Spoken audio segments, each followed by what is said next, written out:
মহিলা যায় বলে, মুফতি সাহেব, আমি আলেমদেরকে শ্রদ্ধা করি, আলেমদের কথা মানি, আপনি বলছেন গোসল দেওয়া জায়েজ আছে, আমি গোসল দেওয়ার জন্য চলে যাচ্ছিলাম, কিন্তু আমাকে মানুষ দলিল জিগায়, আমি উম্মি মানুষ, এত কিছু বলতে পারি না, সংক্ষেপে আমার একটা দলিল দিয়ে দেন। যদি কেউ আমাকে জিজ্ঞেস করে মিন্সের হালতে যে গোসল দেওয়া যায় কথাটা কোন জায়গায় আছে, তখন আমি কি বলবো? মুফতি সাহেব বললেন, তুমি বলবে যে এটা বুখারী শরীফের ভিতরে আছে। তো মুফতি সাহেব বলে, শরীয়তের সব মাসআলা কোরআন হাদিসের সরাসরি ইবারতের ভেতরে থাকে না, একটু ভিতরে থাকে। এটা সরাসরি ইবারতে তুমি খুঁজা পাবা না, কিন্তু ভিতরে আছে। ভেতরে কোন জায়গায় আছে? মুফতি সাহেব বলে, নবীজির ইতিকাফের বর্ণনা খোলো। আল্লাহর রাসূল যখন ইতিকাফ করেছেন মসজিদে, রমজান মাসে যখন নবীজি ইতিকাফ করেছেন, কখনো কখনো আল্লাহর নবী মসজিদের নববীর জানালা দিয়া নিজের মাথাটা হুজরায়ে আয়েশায় বের করে দিতেন, আর উম্মুল মুমিনিন হযরত আয়েশা সিদ্দিকা ঘরের ভিতরে বয়া বয়া নবীর মাথা ধুয়ে দিত। হযরত আয়েশা সিদ্দিকা বলেন, কখনো কখনো ইতিকাফরত পয়গম্বরকে জানালা দিয়া আমি মাথা ধৌত করে দিয়েছি, তখন আমার মিন্স চলছে, হায়েজের হালতে আমি রসুলের মাথা ধুইয়ে দিয়েছি। মুফতি সাহেব বলে, হায়েজের হালতে যদি সাইয়্যিদুল মুরসালিন রাহমাতুল লিল আলামিন মুহাম্মাদুর রাসূলুল্লাহ সাল্লাল্লাহু আলাইহি ওয়াসাল্লামের মাথা ধৌত করা যায়, তাহলে মরা মানুষের লাশের দাম কি নবীর মাথার চাইতে বেশি নাকি? নাপাক মানুষ কাপড় ধুইতেছে, ওই কাপড় পইরা ঘুরমু কেমনে? যদি ধৌত করা না যাইতো, তাইলে নারীরা যখন অসুস্থ থাকে তখন ঘরে খাওন দাওয়ানো নসিব হইতো না, হোটেলে যায় খাওয়ান লাগতো, কারণ সে তো মিন্সের হালতে রান্না করতেছে। মাসআলাটা তো কোরআনে কারীমের শব্দের ভেতরে না, হাদিসের শব্দে না, এটা শব্দেরও অনেক গভীরে লুকিয়ে আছে, যেটা বের করা সাধারণ মানুষের কাজ না, এটা বের করার জন্য সমাজের আলেমের জরুরত আছে।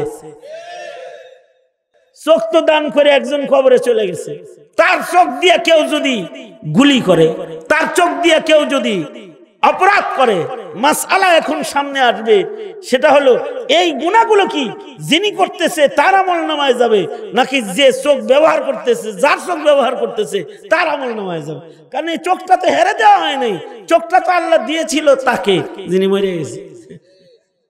হায়াত দিয়েছেন আল্লাহ। ইদা জাআ আজালুহুম লা ইস্তাখিরুনা সাআতাও ওয়া লা ইস্তাকদিমুন। হায়াত যখন ফুরায় যাবে, আজরাইল 1 সেকেন্ড পরেও আসবে না, 1 সেকেন্ড আগেও আসবে না, সময় মতো আজরাইল চলে আসবে। এই পেজগুলো জাগতিক বিজ্ঞান আর স্কুল কলেজের শিক্ষা সব বাইটটা খাওয়াইলেও সমাধান হবে না। মজার বিষয় হলো, এই মাসআলার সমাধানের জন্য আসমান থেকে নয়া মাসআলার সমাধানের জন্য নয়া কোনো কিতাব আকাশ থেকে নামাইতে হবে না। ১৫০০ বছর আগে আমার নবীর কাছে যা অবতীর্ণ হয়েছে, এটাই কিয়ামত পর্যন্ত সমাধান দিবে। আল্লাহু আকবার বলেন। সত্যনের মশালবাহী প্রিয় মনীষীদের পাপড়ি টিভি। আলহামদুলিল্লাহি ওয়া কাফা ওয়া সালামুন আলা ইবাদিহিল্লাযীনা ইসতাফা। আম্মা বা'দু ফাআউযু বিল্লাহি মিনাশ শাইতানির রাজীম। বিসমিল্লাহির রহমানির রহিম وقل رب زدني علما وقال النبي صلى الله عليه وسلم طلب العلم فريضة على كل مسلم وقال النبي صلى الله عليه وسلم فضل العالم على العابد كفضلي على أدناكم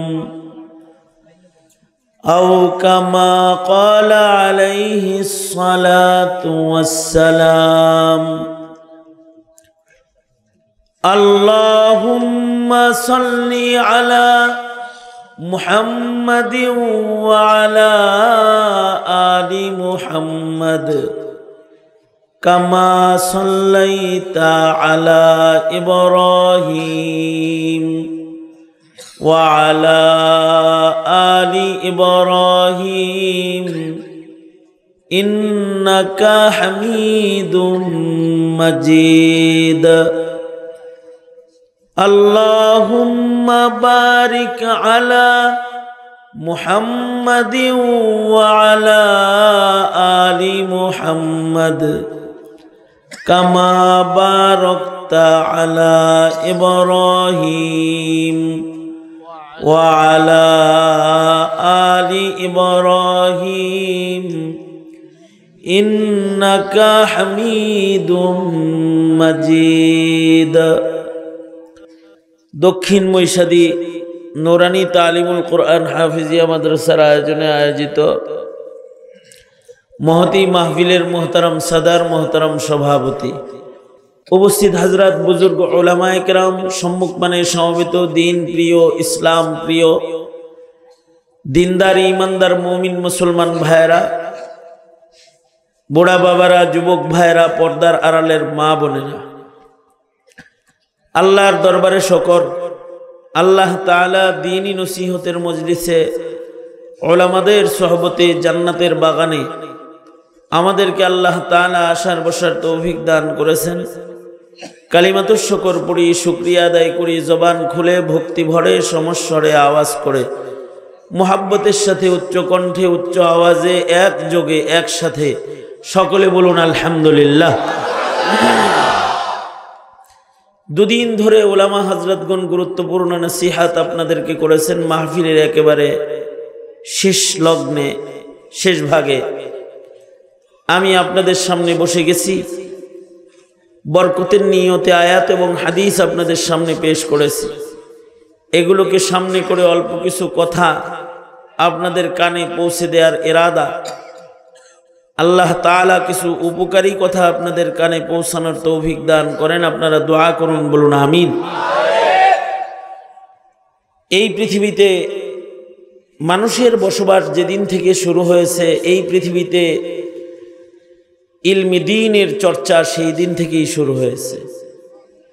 এই পৃথিবীর প্রথম মানুষ ছিলেন আমাদের আদি পিতা আদম আলাইহিস সালাতু ওয়াস সালাম। এই পৃথিবীর প্রথম শিক্ষকও ছিলেন আদম আলাইহিস সালাতু ওয়াস সালাম। আদম আলাইহিস সালাতু ওয়াস সালামকে শিক্ষক বানাইতে আল্লাহ তাআলা নিজে শিক্ষক হয়ে আসমানে সর্বপ্রথম যাকে আল্লাহ ছাত্র বানিয়েছিলেন তিনি হলেন হযরত আদম আলাইহিস সালাম। আল্লাহ তাআলা সকল প্রকারের ইলম বাবা আদমকে শিক্ষা দিয়েছিলেন। আল্লামা আদম আল আসমা আকুল্লাহ। আদম আলাইহিস সালাতু ওয়াস সালামের পরে লক্ষাধিক নবী রাসূল যারা পৃথিবীতে এসেছেন সকলেই আল্লাহর কাছ থেকে ইলম পেয়েছেন এবং সকল নবীগণই পৃথিবীতে শিক্ষক হয়ে আগমন করেছেন। এরই ধারাবাহিকতায় আমাদের নবী বিশ্বনবী মুহাম্মদুর রাসূলুল্লাহ সাল্লাল্লাহু আলাইহি ওয়াসাল্লাম পৃথিবীতে শিক্ষক হয়ে আবির্ভূত হয়েছিলেন। নবীজি বলেন, বুইস্তু মুআল্লিমান, আমি শিক্ষক হিসেবে আগমন করেছি। আমাদের নবীজিকেও আল্লাহ তাআলা ইলম দান করেছিলেন। সকল নবীরই মুআজিজা আছে, আমাদের নবীর বহু মুআজিজা, অসংখ্য অগণিত মুআজিজার ভেতরে আমাদের নবীজির সবচেয়ে বড় মুআজিজার নাম হলো কোরআন, ইলমে দ্বীন। ইলম হলো আল্লাহর রাসূলের সবচেয়ে বড় মুআজিজা। আল্লাহর রাসূলকে এত ইলম আল্লাহ দান করেছেন, হযরত আদম থেকে শুরু করে আমাদের নবী পর্যন্ত সকল নবীকে আল্লাহ যে ইলম দিয়েছিলেন, আমাদের নবীকে সব নবীর ইলমের সমষ্টি তো দিয়েছেনই। কিয়ামত পর্যন্ত পৃথিবীর মানুষ যত জ্ঞান চর্চা করবে, পৃথিবীর মানুষদেরকে যত ইলম দান করা হবে, এই সব ইলমের মজমুআ সমষ্টি আমাদের নবীকে আল্লাহ একাই দান করেছে। নবীজি বলেন, উতিতু ইলমাল আউয়ালিন ওয়াল আখিরিন, আমাকে আল্লাহ আউয়ালিনের ইলমও দিছে, আখিরিনের ইলমও দান করেছে। এই কারণেই কিয়ামত পর্যন্ত আর কোনো নবীর জরুরত হবে না।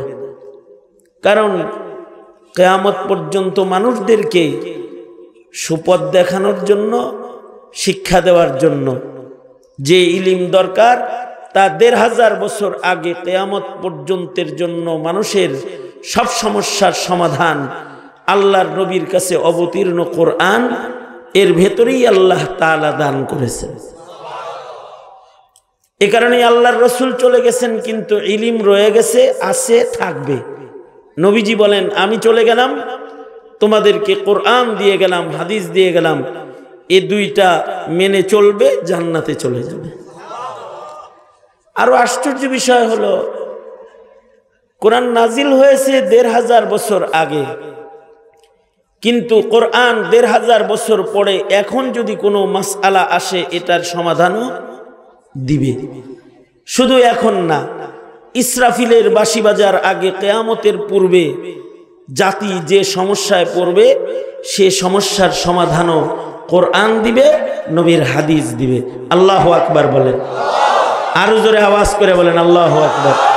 অথচ এটা নাজিল হয়েছে ১৫০০ বছর আগে, কিন্তু সমাধান দিবে কিয়ামতের আগেও। এটাকে আল্লাহ তাআলা কিয়ামত পর্যন্ত মানুষের জন্য নবীজির ইলমকে আল্লাহ তাআলা পথ প্রদর্শনের জন্য হুদা বানিয়েছেন। যে সকল সমস্যাগুলা, দুনো হাত উপরে তুলেন তো, সোজা করে আঙুল সোজা করে দেন, নাড়াচাড়া দেন, আপনারা খুব ভালো তো আগের চাইতে। জবান খুলে বলেন আল্লাহু আকবার, আওয়াজ করে বলেন সুবহানাল্লাহ, আলহামদুলিল্লাহ, লা ইলাহা ইল্লাল্লাহ, আল্লাহু আকবার। আরো জোরে, জোর হলো না, জোরসে বলেন। আল্লাহর নাম জোরে বললে আল্লাহ খুশি হয়, শয়তান নারাজ হয়। আমরা খুশি করব কাকে? জোরে বলেন আল্লাহু আকবার, হাত নামান। এই এক নাম্বার, তিনটা কথা প্রথম শুনবেন। তার এক নাম্বার কথা, এমন কিছু সমস্যা আছে যে সমস্যাগুলো নবীর যুগে সংগঠিত হয় নাই, এটা নবীজির পরে এসে তাবেঈদের যুগে সংগঠিত হয়েছে। কিন্তু নবীর উপরে অবতীর্ণ কোরআন তার সমাধান করেছে। এমন কিছু সমস্যা আছে যেগুলো নবীজির আগমনেরও ৪০০ বছর পরে এসেছে, নবীজির হাদিস তার সমাধান করেছে। এমন কিছু সমস্যা যা এখন আমাদের সামনে আছে, এগুলোর সমাধানও একমাত্র কোরআনই করবে। জাগতিক জ্ঞান এর সমাধান করতে অক্ষম, পারবে না। আল্লাহু আকবার বলেন। এটা নবীর ইলমের বিশেষ বৈশিষ্ট্য। যেমন উদাহরণস্বরূপ, নবীর যুগে কেউ তার বিবিকে বলে নাই, তুমি যদি চাঁদের চাইতে সুন্দর না হও তাহলে তুমি তালাক। হ্যাঁ, জেহার করেছে, বিবিরে বলে ফেলছে যে তোমার পিঠ তো আমার মায়ের পিঠের মতন। তো কোরআনে কারীমে এর সমাধান এসেছে, কিন্তু এ কথা কেউ বলে নাই। যে তুমি যদি চাঁদের চেয়ে সুন্দর না হও তাহলে তুমি তালাক, এটা বলে নাই। কিন্তু ওই যুগে যখন কোরআন নাজিল হয়েছে তখন বলে নাই, কিন্তু তাবেঈর যুগে এসে একজন বলে তুমি যদি চাঁদের চাইতে সুন্দর না হও, বিবিরে বলতেছে তুমি তালাক। অথবা সাহাবীদের যুগে নিজের বউরে কেউ মা বলে ডাক দেয় না। এখনকার যুগে এসে দেখলাম মূর্খরা করে কি জানেন, মা কয়, তাই তুই আমার মা লাগাস। আবার আয়া মশালা জিগা, বউরে মা কইছি, কয় তালাক হইছে। এই সমস্যা কিন্তু নবীজির যুগে হয় নাই, এখন হইতেছে। ওই সমস্যাটাও নবীর যুগে হয় নাই, ইমাম আবু হানিফার যুগে এসে হয়েছে। যে এক চাচা তার বিবিকে বলতেছে তুমি যদি চাঁদের চাইতে সুন্দর না হও তাহলে তুমি 3 তালাক। বলছে তো এবার দেখি, তার বউ কালো কিন্তু চাঁদের ভেতরে আলো। তার আকল বলতেছে বউ তালাক হয়ে গেছে, কারণ চাঁদ দেখতে সুন্দর আর তার বিবি হইল দেখতে অসুন্দর। রাগ হয়ে তো তালাক দিছে, কিন্তু যখন ঘর ভাঙ্গার পেরেশানি আসছে, রাস্তার ধারে বসে বসে কাঁদতেছে, ওই পথ দিয়ে ইমামে আজম আবু হানিফা রহমাতুল্লাহ আলাইহি যাইতেছেন। ছাত্র মানুষ ইমামে আজম বলে, চাচা পথের ধারে বসে কাঁদেন কেন? কান্দি, দীর্ঘদিনের সংসার ভেঙে গেছে, কারণ তোমার চাচিরে যে বলছি তুমি যদি চাঁদের চাইতে সুন্দর না হও তাহলে তুমি তালাক। তোমার চাচি তো দেখতে কালো, চাঁদ তো দেখতে আলো, কত সুন্দর। তোমার চাচির সাথে তো আমার বিচ্ছেদ হয়ে গেল, গায়ে পেরেশানিতে কাঁদতেছি। ইমামে আজম বলে, আপনার বুদ্ধি দিয়ে তো আর দিন চলে না, শরীয়ত চলে না।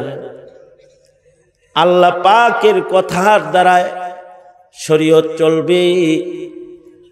আমার নবীজির কাছে কোরআন নাজিল করে আল্লাহ তাআলা জানিয়ে দিয়েছেন আমার চাচি চাঁদের চাইতেও সুন্দর। সুতরাং আমি নু'মান বিন সাবিত ফতোয়া দিচ্ছি, চাচি তালাক হয় নাই, কান্নাকাটি করার দরকার নাই, বাড়ি চলে যান। দলিল কোথায় আছে? দলিল হলো সূরা ৩।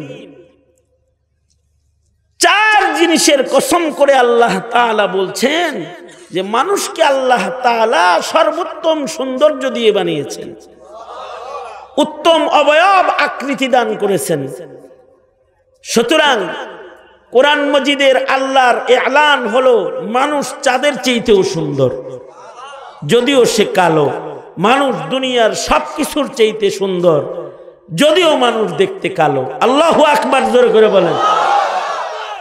তাহলে আল্লাহর ভাষ্য মতে চাচি তালাক হয়নি।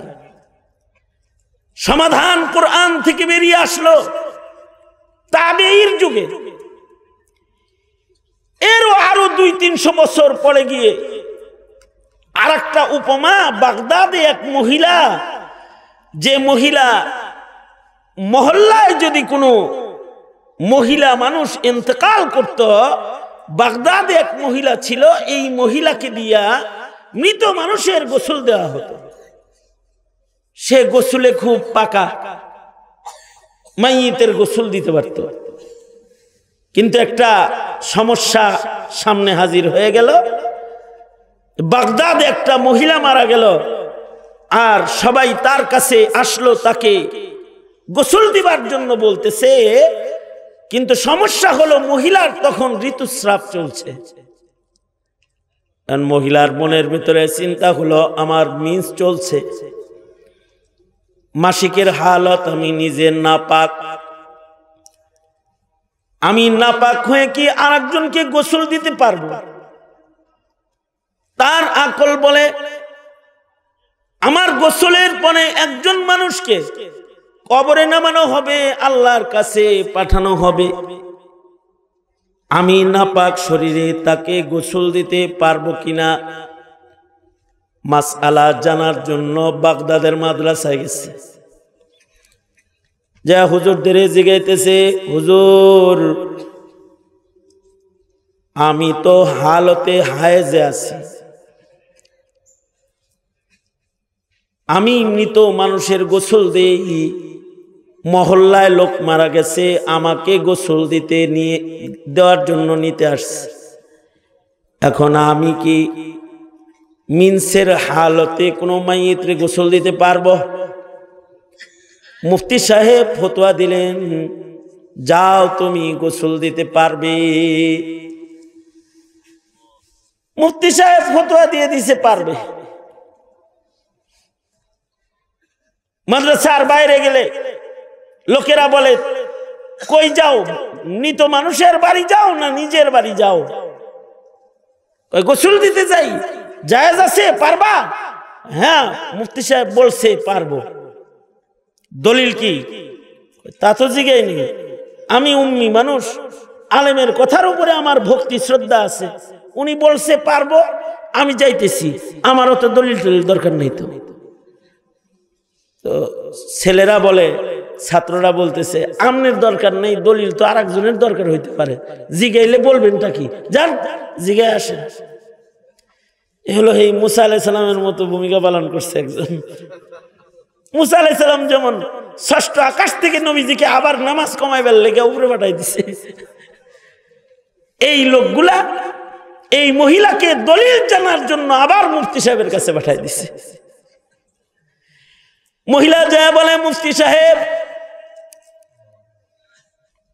আমি আলেমদেরকে শ্রদ্ধা করি, আলেমদের কথা মানি, আপনি বলছেন গোসল দেওয়া জায়েজ আছে, আমি গোসল দেওয়ার জন্য চলে যাচ্ছিলাম, কিন্তু আমাকে মানুষ দলিল জিগায়, আমি উম্মি মানুষ, এত কিছু বলতে পারি না, সংক্ষেপে আমার একটা দলিল দিয়ে দেন। যদি কেউ আমাকে জিজ্ঞেস করে মিনসের হালতে যে গোসল দেওয়া যায় কথাটা কোন জায়গায় আছে, তখন আমি কি বলবো? মুফতি সাহেব বললেন, তুমি বলবে যে এটা বুখারী শরীফের ভিতরে আছে। বুখারী শরীফের ভিতরে তো সব নবীর হাদিস,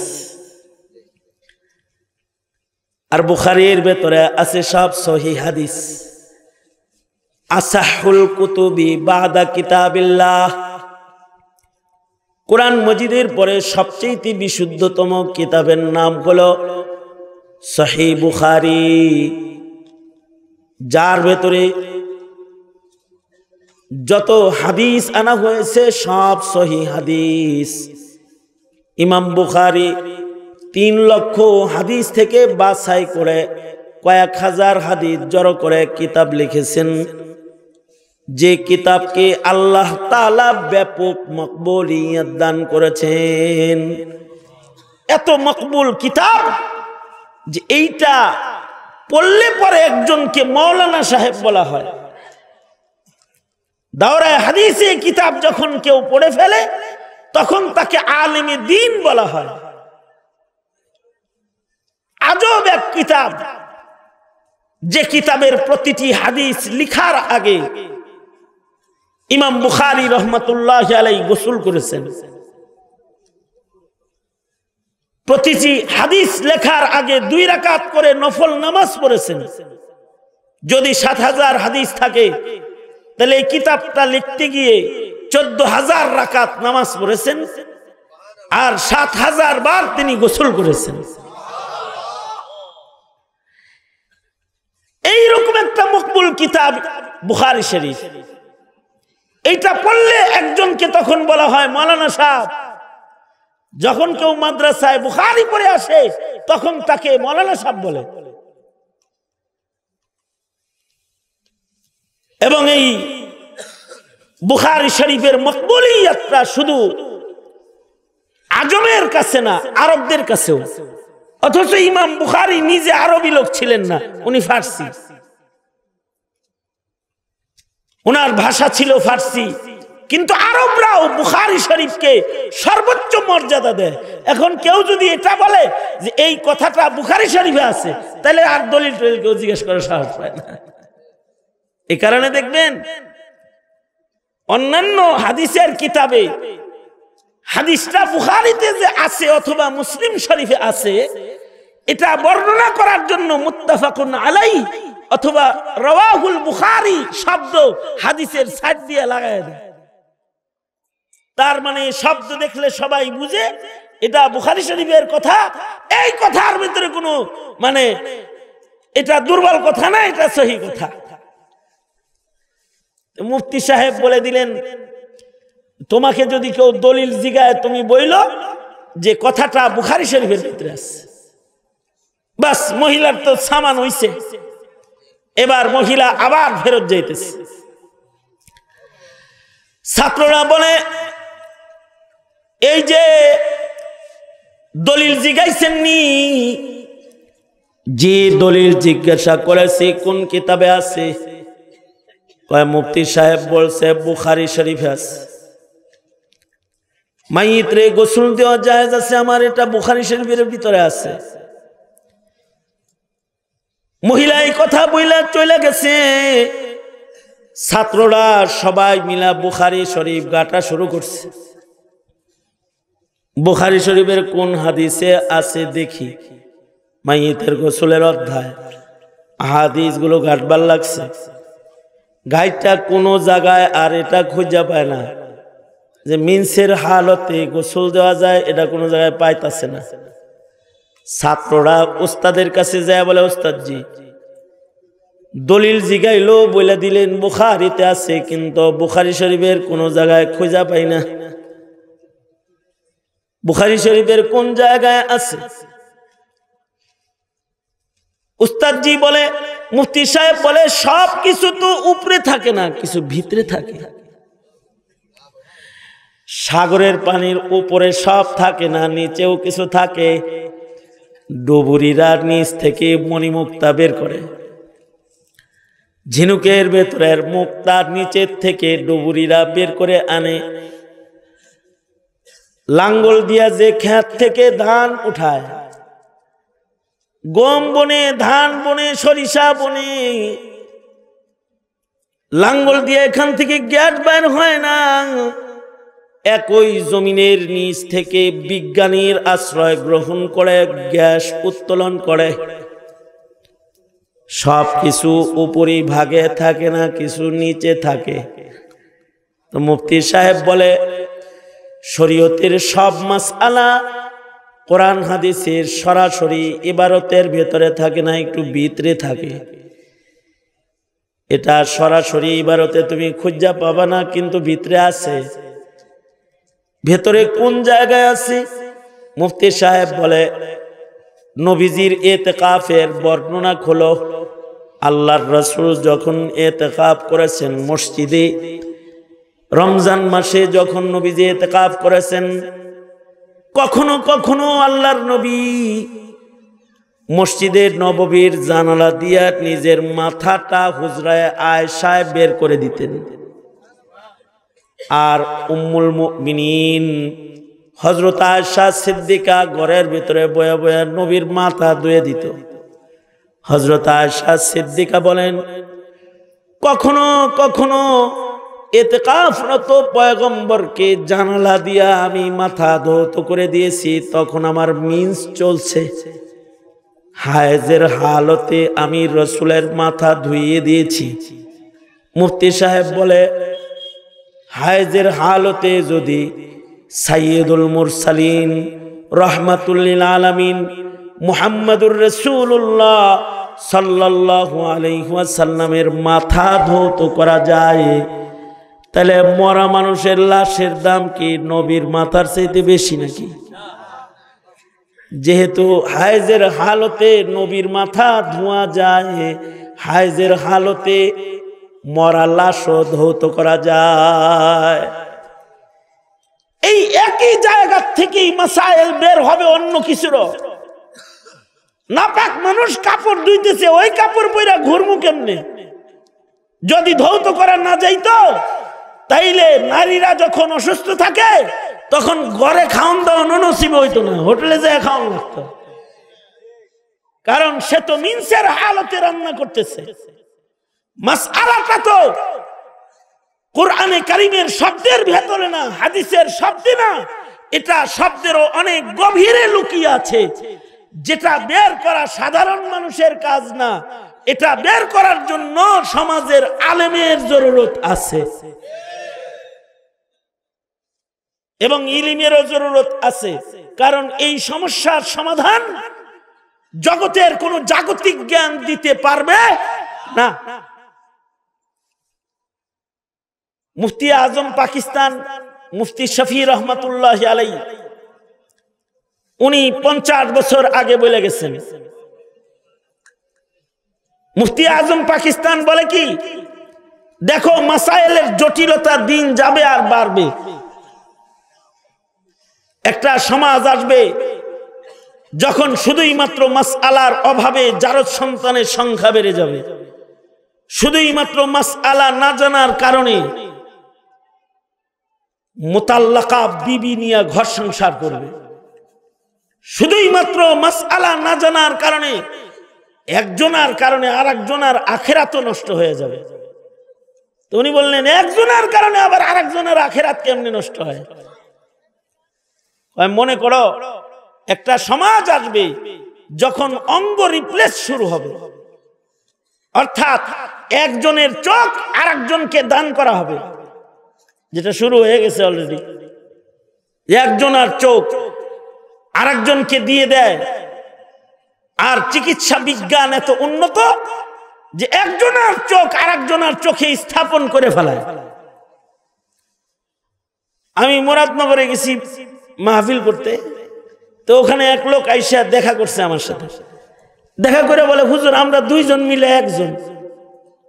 দুইজন মিলে একজন মানে কি, কেমনে?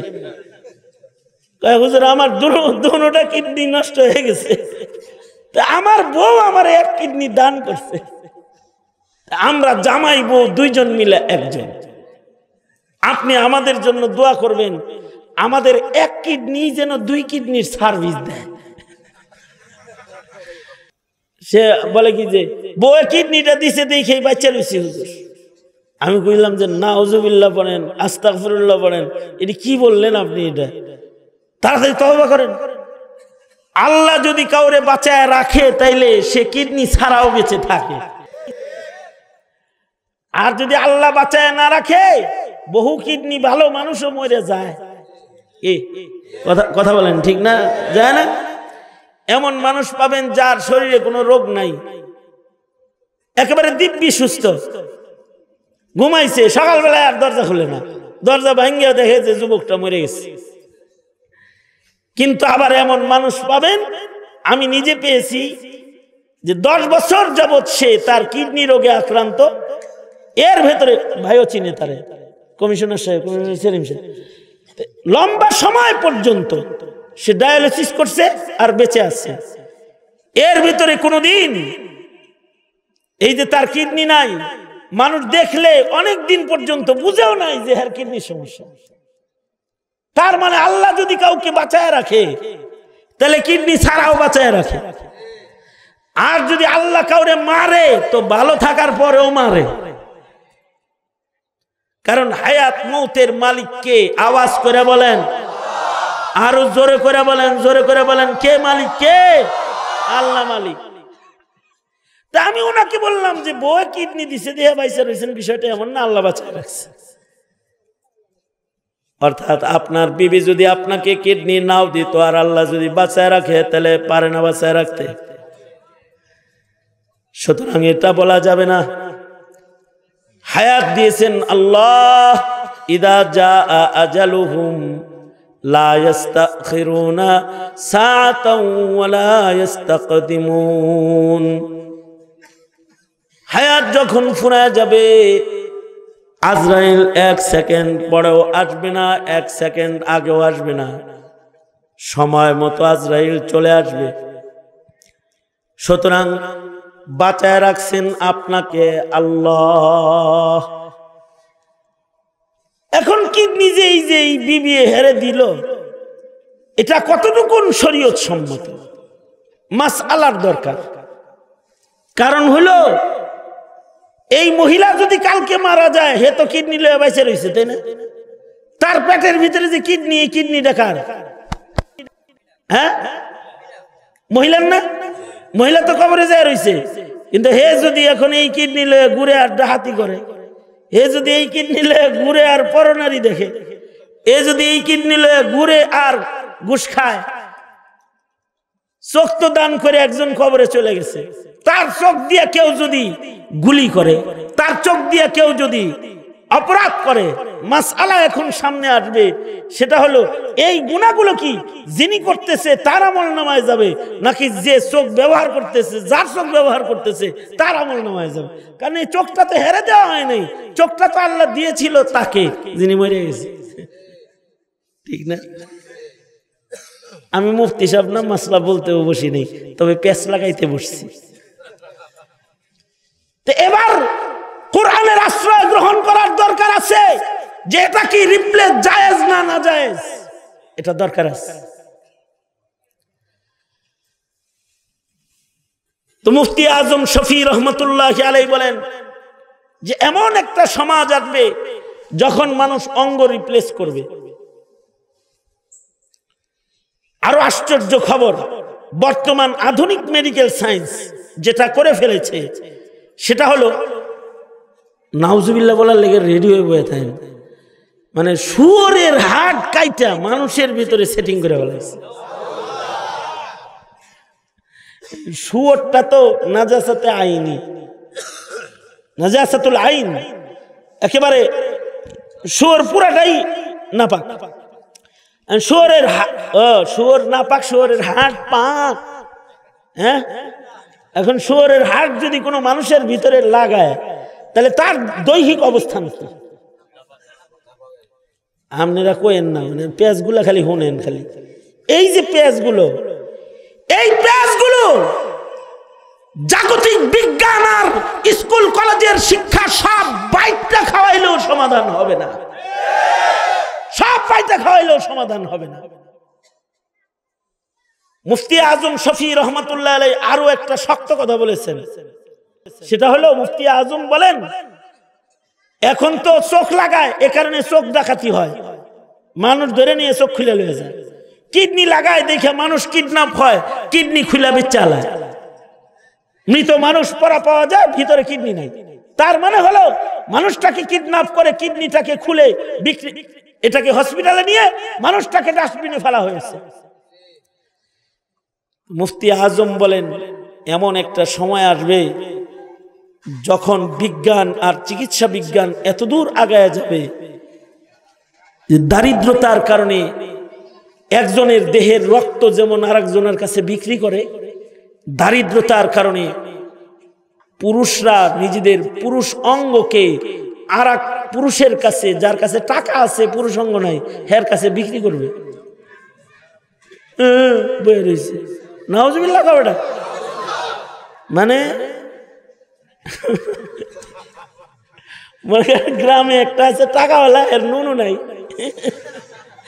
আর আরেকজন আছে খুব মর্দ জবরদস্ত, তার টাকা নাই, টাকার অভাবে সে তার মর্দানিকে পয়সাওয়ালার কাছে বেচে ফেলবে। আর চিকিৎসা বিজ্ঞান কি না করতে পারে চিকিৎসা বিজ্ঞান, এই চিকিৎসা বিজ্ঞান এখন ওই পর্যন্ত চলে গেছে যে মায়ের পেটে বাচ্চা লয়ে গ্রহণ লাগবো না, টেস্ট টিউবের ভিতরে বাচ্চা ঢুকাই দিছে, হসপিটালে অটো বড় হইতেছে আর মা ঘুরে বেড়াইতেছে। এই তো বিজ্ঞান। এখন কথা হলো, মাসালা তো অনেক, কথা তো অনেক, যেই 2 ফুটা নাপাক পানি টেস্ট টিউবে রেখে এসেছে, এইটা আল্লাহর জিম্মায় ফেরেশতারা পাহারা দিয়া মায়ের রক্ত খাওয়ায় খাওয়ায় এই বড় করছে, কি ওইখানে কে পাহারা দিব? এই বাচ্চার দেহে অন্য কোনো রক্ত মিশ্রিত হচ্ছে কিনা, অন্য কিছু মিশ্রিত হচ্ছে কিনা, এত কিছুর পাহারা দেওয়ার সবচেয়ে নিরাপদ জায়গা মায়ের পেট ছাড়া আর কোথায় আছে? পাকের নিজামকে কর্তন করে যদি এখন কেউ টেস্ট টিউবে চলে যায়, অনেক মাসাইল সামনে এসে যাবে, জদিদ মাসাইল। মুফতি আজম পাকিস্তান বলেন, পুরুষত্ব কেটেও এক সময় আরেক পুরুষের জায়গায় সেট করবে। মনে করেন ধরে নিলাম যে বিজ্ঞান এখানেও চলে গেছে, কারণ জেনেটিক সায়েন্স তো ওই পর্যন্ত চলে গেছে, এক গাছে দুই ফল ধরায়, এক ডালে ধরতেছে লেবু আর এক ডালে জাম্বুরা, এক ডালে বড়ই আর এক ডালে অন্য কোন ফল ঝুলাই দিছে। এমনকি কলা কলা এটা গাছে না দিয়া বেড়ার জানলার ভিতরে উঠাই দিছে কলা। সাগর কলা এখন ঘরের ছাদের উপরে জানলায় চলতেছে, কলা গাছও লাগে না। অন্য গাছের সাথে জেনেটিক সায়েন্স কলাকে অন্য গাছের ডালে ঝুলাই দিছে। এই হলো হালাত। যখন বিজ্ঞানের উন্নতি এই জায়গায়, সেখানে একজনের পুরুষাঙ্গ কেটে আর একজনের পুরুষাঙ্গের জায়গায় সেট করা, এটা তো বিজ্ঞানের জন্য খুব বেশি কঠিন কিছু না। কিন্তু মাসআলা হলো, যদি কারোর চিকিৎসা এরকম বিজ্ঞান করে ফেলে, আর সে যদি এই পুরুষত্ব দিয়ে বিবাহ করে, আর যদি তার বাচ্চা হয়, এই বাচ্চাটা কার বাচ্চা হবে? এই বাচ্চাটা কি যার যৌবন শক্তি ব্যবহার হয়েছে তার বাচ্চা হবে, নাকি যার অঙ্গ ব্যবহার হয়েছে তার বাচ্চা হবে? অথবা এই বাচ্চাটা কি যার সন্তান হিসেবে গণিত হবে, নাকি এই বাচ্চাটা হালাল জাদা হিসেবে গণিত হবে? হাজারো মাসাইল জাতির সামনে চলে আসবে। বিজ্ঞান যত উন্নত হইতেছে, মাসআলা তত বাড়তেছে। কিন্তু মজার বিষয় হলো, এই মাসআলার সমাধানের জন্য আসমান থেকে নয়া মাসআলার সমাধানের জন্য নয়া কোনো কিতাব আকাশ থেকে নামাইতে হবে না। ১৫০০ বছর আগে আমার নবীর কাছে যা অবতীর্ণ হয়েছে, এটাই কিয়ামত পর্যন্ত সমাধান দিবে। আল্লাহু আকবার বলেন, কিয়ামত পর্যন্ত সমাধান দিবে। এই কারণে নবীর ইলম কোরআনকে আল্লাহ তাআলা হেফাজত করবে। 7 বছর 8 বছরের বাচ্চার মাথায় পাগড়ি পরালাম, ওর সিনার ভেতরে 30 পারা কোরআন আছে। ওরে দেখলে কি মনে হয়? ও তো খাবারও খাইতে জানে না, যে পাগড়ি দিলাম। উস্তাদের খানা খাইয়ে দিতে হয়। আল্লাহ তাআলা ওর সিনাটাকে ইলম হেফাজতের জায়গা বানাইছে। কোন ব্যক্তির দ্বারা ইলম হাসিল করা সম্ভব নয় যদি না আল্লাহ পাকের কুদরত শামিলে হাল না হয়, আর যদি সে আল্লাহর কাছ থেকে মনোনীত না হয়। যাকে আল্লাহ তাআলা মনোনয়ন দেয়, তার সিনাটা ইলমের খাজানা আল্লাহ তাআলা নিজ জিম্মায় বানায়। আল্লাহ যদি কাউকে ইলম দান করেন, আল্লাহ বয়স দেখেন না, বংশ দেখেন না, কি খানা খাইতেছে তা দেখেন না। অনেক সময় রিকশাওয়ালার ঘরে আল্লাহ তাআলা হাফিজুল কোরআন পয়দা করেন। আল্লাহ পাকের নিজাম, আল্লাহ পাক আল্লাহর বন্ধুর ইলমকে আল্লাহর কুদরত দিয়া আল্লাহ হিফাজত করবেন। ইন্না নাহনু নাজ্জালনা যিকরা ওয়া ইন্না লাহু লাহাফিজুন। মুফতি দেলোয়ার সাহেব হুজুর বললেন, কয়েকদিন আগে একটা ছেলেকে পাগড়ি দিছেন। কয় বাবা, আজব একটা হাফেজে কোরআন পেয়েছি, মাত্র 6 মাসে কোরআন মুখস্থ করছে এবং শুনানিও শেষ করে ফেলছে। এটা কোনো বাচ্চার দ্বারাই সম্ভব নয়, এটা মহান আল্লাহর কুদরত। আল্লাহ পাক আল্লাহর নবীর রেখে যাওয়া ইলমকে আল্লাহ পাকের কুদরত দিয়ে আল্লাহ তাআলা হিফাজত করবেন।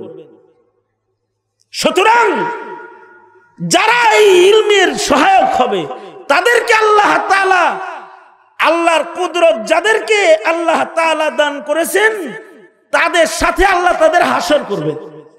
এই কারণে হলো, আলেম তো নিজের ইচ্ছায় হওয়া যায় না, হাফেজ নিজের ইচ্ছায় হওয়া যায় না।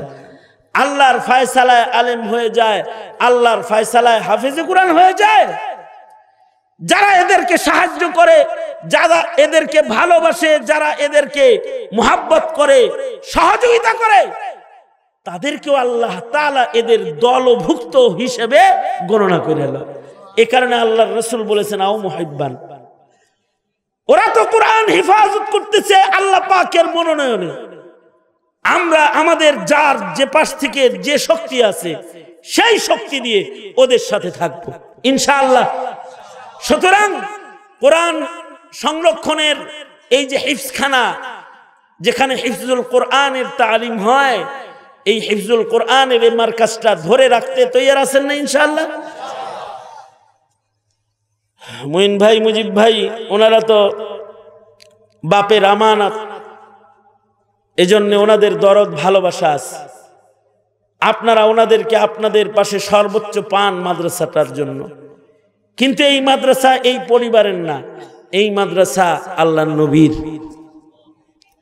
এই মাদ্রাসা হিফাজত করার দায়িত্ব শুধু এই পরিবারের না, এই মাদ্রাসা হিফাজত করার দায়িত্ব মহল্লার সবার, ঠিক কিনা? সুতরাং এই মাদ্রাসার সাথে থাকবেন তো ইনশাআল্লাহ? কারা কারা?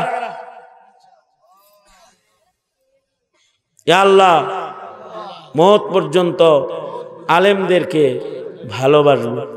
জোরে কন, জোরে কন। আলেমদেরকে সহযোগিতা করব, আলেমদেরকে অনুসরণ করব, আলেমদের সাথে দুশ্মনী রাখব না, আলেমদের সাথে দূরত্ব রাখব না, নৈকট্য, ভ্রাতৃত্ব, মোহাব্বত গভীর থেকে গভীর করব ইনশাআল্লাহ। জোরে করে বলেন ইনশাআল্লাহ। সুতরাং আলেম আছে যেখানে আমরা আছি, আলেম ওলামা যেখানে, আলেম ওলামা নাই যেখানে, ঠিক তো? সোজা করেন, মুট করেন, জোরে বলেন বিসমিল্লাহ, আরো জোরে আওয়াজ করে বলেন বিসমিল্লাহ। রব্বুল আলামিন রাত 1টার উপরে বেজে গেছে, তোমার বান্দারা মাহফিলের ভেতরে বসে আছে, ভক্তি ভরে সাদাকার আমল করেছে, বুজুর্গ উলামায়ে কেরাম বয়ান করেছে, তোমার বান্দারা শ্রবণ করেছে, হাফিজ কোরআন বাচ্চাদের মাথায় পাগড়ি পরানো হয়েছে, 2টা হাত ভিক্ষুকের মতো তোমার আদালতে কিবরিয়াতে বাড়ায় ধরেছি। আল্লাহ, জিন্দেগীর সব গুনাহের জন্য তোমার কাছে অনুতপ্ত লজ্জিত হয়ে মাপ চাই। ওরে মালিক, মেহেরবানি করে আমাদের জিন্দেগীর সব গুনাহ তুমি মাফ করে দাও আল্লাহ। জেনে না জেনে, অন্ধকারে আলয় গোপনে প্রকাশ্যে যত পাপাচার করেছি ক্ষমা করে দাও। বেপানাহকে পানাহ দাও, বেরুজিকে রুজি দান করো, অশান্তি দূর করে শান্তির ফয়সালা করো আল্লাহ রব্বুল আলামিন। কার কি হাজাত, কার কি জরুরত, সব তুমি জানো। সকলের মনের লুকায়া থাকা নেক আশা বাসনা গুলোকে তুমি পূরণ করে দাও আল্লাহ রব্বুল আলামিন। আমরা যারা হাত তুলেছি আল্লাহ, অনেকের মা অন্ধকার কবরের বাসিন্দা, অনেকের বাপ অন্ধকার কবরের বাসিন্দা। জীবনে কোনদিন মা বলে একটা ডাক অনেকে দিতে পারবে না, কতকাল হয় আব্বা ডাক অনেকের নসিব হয় না। রব্বুল আলামিন, যাদের মা বাবা অন্ধকার কবরে চলে গেছে, তাদের মা বাবার কবর গুলা জান্নাতের বাগান বানায় দাও আল্লাহ। যাদের পিতা মাতা আছে হায়াত বাড়ায় দাও, বেশি বেশি করে খেদমত করতে পারে তৌফিক দান করো রব্বুল আলামিন। ওগো আল্লাহ, আমাদের ঘরে যাদের অসুস্থ রোগী রয়েছে সুস্থ করে দাও। আল্লাহ খালাম্মা অসুস্থ, ওলামাদের আশেক মহিলা, রব্বুল আলামিন নেক সুস্থ ইমানি হায়াত দান করো। আরো যত অসুস্থ রোগী ফ্যামিলিতে রয়েছে সকলকে সুস্থ করে দাও। আয় রব্বে করিম, মুজিব ভাইয়ের আব্বাকে জান্নাতুল ফিরদাউস দান করো। প্রত্যেকটা ভাই ভালোবাসা মোহাব্বত সহ ইয়া আল্লাহ একে অপরের জন্য জান কোরবান চলতে পারে তৌফিক দান করো আল্লাহ। সাদাকা গুলোকে কবুল মঞ্জুর করো। সন্তান সন্ততিদেরকে নেককার পরহেজগার বানায় দাও। ইয়া আল্লাহ আমাদের বংশে আমাদের রক্তে কোনো ফাসেক ফুজ্জার পাঠাইবা না। নেককারের সিলসিলা আমাদের রক্তের মধ্যে তুমি জারি করে দাও আল্লাহ। রব্বুল আলামিন, আয় আল্লাহ এই মুহূর্তে আমাদের সালাম পেয়ারা নবীর রওজায়ে আতহারে পৌঁছায় দাও। বারবার বাইতুল্লাহ রওজার জিয়ারত নসিব করে দাও। রব্বুল আলামিন এই মাদ্রাসার জমি থেকে শুরু করে আজকে পর্যন্ত যত সাদাকা খায়রাত তোমার বান্দারা করেছে, এই সাদাকাগুলোর উসিলায় ময়দানে মাহশারে নবীর হাতের হাউজে কাউসার নসিব করে দিও আল্লাহ। নবীর হাতের শাফাআত নসিব করে দিও আল্লাহ। রব্বুল আলামিন, আল্লাহ ফিলিস্তিনের মজলুম মুসলমান কত নারী শিশু শহীদ হয়ে গেছে, কত সন্তান মা বাবা হারাইছে, কত মা বাবা সন্তান হারিয়েছে। রক্তাক্ত ক্ষত বিক্ষত দেহে হসপিটালের বেডে পড়ে আছে মাসুম মাসুম শিশু। ও মালিক, আসমানের মদত শামিলে হাল করে দাও আল্লাহ। রব্বুল আলামিন, মসজিদুল আকসাকে আজাদ করে দাও। আয় রব্বে করিম, বাংলাদেশে হুকুমত ইসলাম কায়েম করে দাও আল্লাহ। মুসলমানদেরকে ইমানি স্বাধীনতা, মুসলিম সার্বভৌমত্ব রক্ষার তৌফিক তুমি দান করো আল্লাহ। স্বাধীন সার্বভৌম এই জমিনের দুশ্মনদেরকে হেদায়েত থাকলে দাও, হেদায়েত কবলে না থাকলে আসমানের ফয়সালা পাঠায় দাও আল্লাহ। হার কিসিম এর বালা মুসিবত থেকে, আসমানি জমিনি বালা মুসিবত থেকে জমিনের মানুষদেরকে রক্ষা করো। এই মাদ্রাসা দিন দিন তারাক্কি উন্নতি দান করো। প্রাণ উজাড় করে এই মাদ্রাসার খেদমত ইয়া আল্লাহ তোমার বান্দাদেরকে তুমি করায় নিও আল্লাহ। ইয়া আল্লাহ মুজিব ভাইয়ের পরিবারের সকলের ব্যবসা বাণিজ্যের ভেতরে বরকত দান করো। প্রত্যেকটা ভাইকে সুস্থ রাখো। ইয়া আল্লাহ আনোয়ার ভাই চিকিৎসার জন্য বিদেশ যাচ্ছে, রব্বে করিম শিফায়ে কামিলা জেলা দাও। আরো ভাই বিরাদার যারা অসুস্থ রয়েছে তাদেরকে সুস্থ করে দাও। রব্বুল আলামিন, সর্বশেষ দরখাস্ত আল্লাহ, হার কিসমের শিরিক বিদআত থেকে এই মাদ্রাসার উসিলায় এই এলাকার মানুষদেরকে তুমি বাঁচায় রাখো আল্লাহ। সুন্নতের হাওয়া এলাকায় চালু করে দাও। শিরিক বিদআত থেকে ধরে ধরে বাঁচাও। অত্র এলাকার যত মুর্দেগান কবরে ঘুমায় রয়েছে, ওগো আল্লাহ মুর্দেগানদের সবার কবরগুলো জান্নাতের বাগান বানায় দাও আল্লাহ। অনেক কিছু বলার সংক্ষেপ কথা, যত কল্যাণ সব দিও, অকল্যাণ হতে আমাদের বাঁচায়া দিও। আল্লাহুম্মা জাআল সা'রানা আলা মান যালামানা ওয়ানসুরনা আলা মান আদানা ولا تجعل مصيبتنا في ديننا ولا تجعل الدنيا أكبر همنا ولا مبلغ علمنا ولا غاية رغبتنا ولا تسلط علينا من لا يرحمنا